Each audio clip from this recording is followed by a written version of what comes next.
ఇంటి సమాచారం వాట్సాప్ ఛానల్లో జాయిన్ అవ్వండి. అన్ని విశేషాలు ఎప్పటికప్పుడు తెలుసుకోండి. ఇప్పుడు ఒక ఇంటి స్థలాలు అమ్ముడు పోకపోవడం కానీ, ఒక ఇల్లు అమ్మేద్దామన్నా అమ్ముడు పోకపోవడం కానీ, ఒక ఇల్లు మారదామన్నా కూడా అనుకూల పరిస్థితులు లేకపోవడం కానీ, వీటికి కూడా శకునాలు వర్తిస్తాయా? 100% ఉంటాయి. 100% ఉంటాయి. ఎందుకంటే మీరు అన్నారు మోగజీవాలు పెంచుకుంటారు కదండి అని. మా సైట్లు ఉన్నాయి, అమ్ముకోవాలని అనుకుంటున్నా. నా ఇంట్లో ఉన్న మోగజీవాలు తీసుకుని వెళ్ళాను అక్కడికి. అవి మల విసర్జన మూత్ర విసర్జన చేసి ఇంకా సైట్లో అమ్ముడుపోవాలి, అలాగే ఉంటాయి. అర్థమవుతుందా మీకు? అవి కూడా పరిగణలోకి తీసుకుంటారు. రెండవది, వీళ్ళు ఏదైనా అశౌచం కలిగి ఉండి ఆ ప్రదేశానికి కానీ వచ్చి ఉంటే అది కూడా ఇబ్బందే. ఎవరైనా స్థలం కొనుక్కుందాం అనుకుని వాళ్ళు ఏదైనా మైల్లో ఉండి ఆ స్థలంలోకి వచ్చి చూసి వెళ్దామని అనుకున్నా అది ఇబ్బందే. ఇది కాకుండా మార్గ మధ్యలో వెళ్ళిపోతూ ఎక్కడికో ఏదో ఎవరినో పలకరించి ఆ అశుభకార్యాన్ని చూసుకొని వస్తూ అక్కడ దారిలో ఆగి సైడ్ చూసినా వాళ్ళు అక్కడ కాసేపు అక్కడ నిలబడ్డా అది కూడా ఇబ్బంది. అర్థమవుతుందా మీకు? అలాగే ఈ అమ్ముడుపోవటానికి స్థలం అమ్ముడుపోవటం, ఇది తండ్రిదా, వారి సంపాదించిందా, ఎవరైనా గిఫ్ట్గా ఇచ్చారా, లేకపోతే ఏదైనా ఆక్రమించుకున్నావా, ఎవరైనా చంపి హింసించి తీసుకున్నావా, ఇవన్నీ పరిగణలోకి తీసుకుంటాం. ఇవన్నీ తీసుకున్నప్పుడు ఈ స్థలంలో ఈ భూముల వ్యవస్థలో అత్యంత ఉన్నత శిఖరాలకు నువ్వు చేరుకోలేకపోతున్నావు అని అనడానికి చిన్న రీజన్ ఏంటంటే నీ వల్ల ఎవరైనా కారణభూతమయ్యారా మరణించటానికి. ఇది ప్రప్రథం. నా భావమరిది నాకు శోభ వల్ల మరణించారండి, మా చెల్లి ఆత్మహత్య చేసుకుందండి, లేదా ఇంకొకళ్ళండి, మా ఇంట్లో ఇలాగండి. నీ ఇంటర్ ఈ భూమికి సంబంధించిన తగాదాలు ఎప్పటికీ నెరవేరం, అవి ఎప్పుడు ఇబ్బందుల్లోనే ఉంటాయి. ఇది దానికి దీనికి శకునాలకి సంబంధం అనమాట. అందుకని ఏ కుటుంబంలోనైతే ఇలాంటి పర్యవసానాలకు దారి తీస్తుందో దేహం, ఖచ్చితంగా అక్కడ భూ వివాద సంబంధిత వ్యవహారాలు ఎప్పటికీ తీరవు, అవి ఎప్పుడు అలాగే ఉంటాయి. గురుగారు, ఈ శకునాల విషయంలో ఇంట్లో నుంచి బయలుదేరినప్పుడు కానీ, ఎక్కడైనా ప్రదేశంలో చెట్టు కింద ఉన్నప్పుడు కానీ, పిట్ట రెట్ట శరీరం పైన కానీ తలపైన కానీ వేస్తే మంచిదే అంటారు, నిజమేనంటారా? మీరు అడిగినటువంటి దాన్ని పక్షి శాస్త్రంలో పక్షి మల విసర్జన, మైథునము అనే 2 రకాలు ఉన్నాయి. 2 జంట పక్షులు అంటే మగ పక్షి ఆడపక్షి కూడా కలిసి మైథున సమయాన్ని కానీ మనం చూస్తే ఇది అశుభం.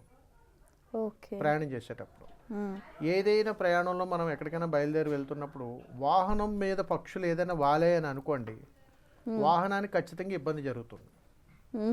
అలాగే వాహనం మీద మల విసర్జనలు పడ్డా అక్కడ మన ప్రయాణం చేరుకున్న తర్వాత ఏదో ఒక సంఘటన మన మనసుకు ఆందోళన కలిగిస్తుంది. అంటే ఒక ఉదాహరణకి అదే సంఘటన జరిగి బయట నుంచి ఇంటికి వచ్చామని అనుకుందాం. ఇంట్లో భార్యాభర్తలు ఉంటే ఖచ్చితంగా వాళ్ళిద్దరి మధ్యలో గొడవలు జరుగుతాయి. పిల్లలుంటే అరుపులు ఇబ్బందులు జరుగుతాయి. లేదా ఎవరెవరితో సంభాషణ అయినా సరే ఇబ్బందులు ఎదురయ్యే అవకాశాలు ఖచ్చితంగా ఉంటాయి. ఇది ఈ పక్షులకు సంబంధించినటువంటి ప్రయాణాలు మనం ఎక్కడికైనా వెళ్తున్నప్పుడు ఇలాంటి సందర్భాలను అపశకునాలుగా భావిస్తాం. అలాగని వచ్చిన తర్వాత జాగ్రత్తలు తీసుకోవాలి. ఆ తీసుకోవాల్సినటువంటి జాగ్రత్తలను ఇప్పటికీ చెబుతాం. ఏమంటామంటే, అమ్మ ఇళ్లలో మీరు ఉన్నప్పుడు కాస్త ఏదైనా బియ్యం నుంచి చేసినటువంటి నూకలు ఏదైనా పక్షులకు ఆహారంగా వేయండి అని అంటాం. ఇలాంటి కర్మలైనా జరిగితే వాటి వల్ల ప్రక్షాళన జరుగుతుంది. గురుగారు, ఈ గబ్బిలానికి సంబంధించి గబ్బిలం ఇంట్లోకి ప్రవేశిస్తే ఇల్లు ఖాళీ చేయాలంటారు, నిజమేనా? 100% ఏ కుటుంబమైనా ఎవరైనా కానీ ఎప్పటికీ మేము చెప్తాం, తంత్రశాస్త్రంలో కానీ మాకున్న మంత్రశాస్త్రంలో కానీ ఒక గృహము చాలా ఇబ్బందులు ఎదురవుతున్నారు అని అడిగితే మేము అడిగే మొట్టమొదటి ప్రశ్న, గబ్బిలం ఎప్పుడైనా మీ ఇంట్లోకి వచ్చిందమ్మా అని అడుగుతాం. మా ఇంట్లోకి ఎప్పుడు రాలేదండి అంటారు. ఒకసారి గుర్తు తెచ్చుకోండి అమ్మా అంటాం. ఇంట్లోకి 4 భాగాల్లోంచి గబ్బిలాలు, తూర్పు భాగం నుంచి వచ్చినప్పుడు హాల్ వరకు తిరిగి గబ్బిలంగానే వెళ్ళిపోతే ఆ ఇంట్లో యాక్సిడెంట్లు జరుగుతాయి. ఖచ్చితంగా యాక్సిడెంట్లు జరుగుతాయి. అది వచ్చిన 6 నుంచి సంవత్సరంలోపు జరుగుతాయి. ఒకవేళ అది వంటగదిలోకి కానీ వస్తే కుటుంబ పరంగా బయటికి వెళ్ళినప్పుడు ప్రమాదం సంకేతం. మీరు బయటికి వెళ్తున్నప్పుడు ఏదో ఒక ప్రమాదం పొంచి ఉన్నది అని సంకేతం. అదే గబ్బిలము కిటికీలోంచో ఇంట్లోంచో వరండాలోంచో బెడ్రూమ్లో కానీ వచ్చిందనుకోండి, మీరు ఆ ఇంట్లో ఉండొద్దు, ఇది శాసనం. అందుకని గబ్బిలం అనేటువంటిది ఇంట్లోకి వచ్చినప్పుడు ఆ ఇంటికి అంటే మానవుడికి ఉన్న అనుబంధం ఏమిటనంటే మీకు అక్కడ రుణానుబంధం తీరిపోయింది, ఇంక అక్కడి నుంచి వెళ్ళిపోండి అని చెప్పడంలో గబ్బిలం యొక్క ముఖ్యమైన పాత్ర ఉంటుంది. కాదని మనం ఉన్నామా, డే 1 నుంచి మన కౌంట్ డౌన్ స్టార్ట్ అవుతుంది. డే 1 నుంచి ఈరోజు నేను చూశాను, ఒక 5-6 నెలలు ఇంక అక్కడే ఉన్నావు. ఈ 5-6 నెలల్లో అంతకుముందు 5 సంవత్సరాల ముందు నువ్వు బాగున్న స్థితిగతులు అన్నీ దిగిపోతాయి. అంత కర్మ వస్తాం ఏది, ఈ గబ్బిలం వల్ల.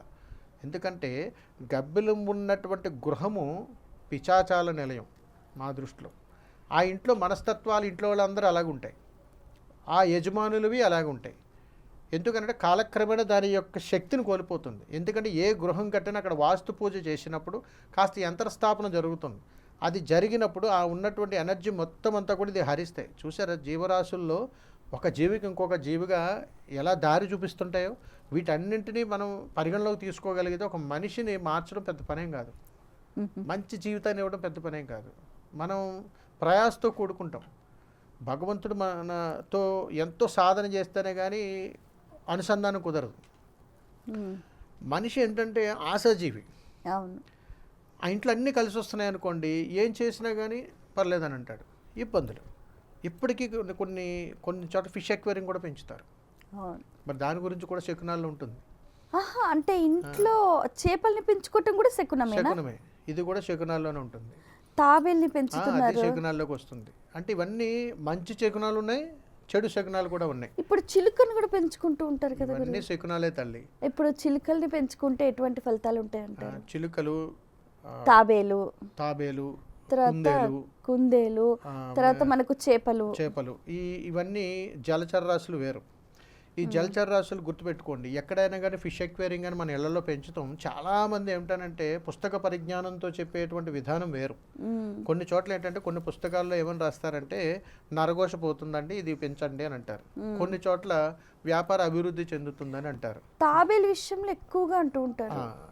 అందుకని ఈ జలచర రాశుల్లో ఎప్పుడైనా కానీ జీవహింస పాపము కాబట్టి మనం ఏం చెప్తామనంటే జీవరాశులు కొన్ని మనకు మంచి చేసే ఉంటాయి, వాటి మరణం మనకు కర్మను మోసేటువంటి ప్రయాణం కూడా ఉంటుంది. అందుకని ఎక్కడైనా సరే చిన్నపిల్లలు చూడగానే ఇష్టపడతారు ఫిష్ ఎక్వేరియంస్, బాగున్నాయని తీసుకొచ్చి ఇంట్లో పెడతారు.